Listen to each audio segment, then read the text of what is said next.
Everyone, good morning. তোমরা সবাই কেমন আছো? আশা করছি ভালো আছো। তো আমি অনেকটাই ভালো আছি। দেখো, আজকে এত সুন্দর ফুল দিয়ে তোমাদের সাথে ব্লগটা স্টার্ট করে দিলাম। একটা মিনি ব্লগ তোমাদের সাথে শেয়ার করবো। এই যে আজকে ঠাকুর করে পুজো টুজো দেবো আর কি, সব কিছু দেখিয়ে দিলাম। ফুলগুলো না এত সুন্দর লাগে দেখতে, কি বলবো আমি তোমাদেরকে। তো দেখো, এখন পুজোটা কমপ্লিট করে নেব। যে লক্ষ্মী বাবাকেও দেখিয়ে দিলাম। লক্ষ্মী পূজা হয়েছিল আমাদের ঘরে। নিশ্চয়ই তোমরা আমার যে কন্টিনিউ দেখো ব্লগ, তোমরা বুঝতে পারবে, মানে যে দেখেছো হয়তো। লক্ষ্মী বাবার যে পুজো হয়েছিল ওই ব্লগটাও আমি শেয়ার করেছিলাম, প্রায় 2 বছর হয়ে গেছে। তো লক্ষ্মী বাবাকে কোথায় রাখবো, আমাদের মন্দিরেই রেখে দিয়েছি আর কি। তারপরে এই যে আমি সব কিছু একে একে করে গুছিয়ে নিচ্ছি পুজো দেওয়ার জন্য।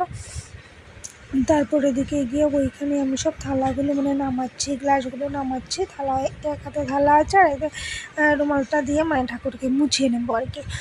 তো অনেকটা দিন হলো তোমাদের সাথে বড় ভিডিও আর শেয়ার করা হচ্ছে না, তো ভাবছি আজকে মিনি ব্লগটাই শেয়ার করে দিই তোমাদের সাথে।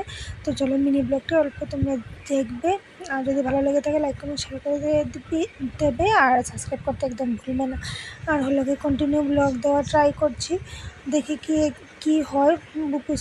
বুঝতে তো কিছু পারছি না, কেমনে কি মেনটেন করবো এটাও বুঝতে পারছি না। এই এখন পিহু আসে প্রায় 3টে সাড়ে 3টা বেজেই যায় ঘরে আসতে আসতে। তো আচ্ছা, যেটাই হোক, বড়ো ক্লাসে উঠেছে সেটা তো হবেই, কিছু করার নেই। তারপরে পুজো টুজো দেওয়া কমপ্লিট হয়ে গিয়েছে আমার। ওপর এখানে এসে গেছে কিচেনে রান্নাবান্না চলছে আমার। এক সাইডে গিয়ে ডাল বসিয়ে দিয়েছিলাম, আর এক সাইডে কি যেন একটা তরকারি বসিয়েছিলাম। তো চলো মেনুটা শেয়ার করি। ডাল বানিয়েছিলাম, এই যে ডালটা রয়েছে এখনও কড়াতে হচ্ছে আর কি। তিতা করলা ভাজা বানিয়েছি।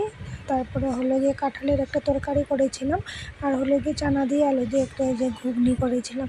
আর একবারে সন্ধ্যাতে এসে গিয়েছি, যে পিউকে নিয়ে অল্প পড়তে বসিয়েছি, ওইটা দিয়ে আজকে মিনি ব্লগটা শেষ করে দেবো। তো সেইটাই দেখাচ্ছি, অনেকটা বই কি বলবো আর। তো আচ্ছা, ঠিক আছে, আজকের জন্য মিনি ব্লগটা এতটুকুই। Bye bye. নেক্সট কোনো ভিডিওতে আবার দেখা হচ্ছে তোমাদের সাথে। বা সবাই ভালো থাকে, সুস্থ থাকো।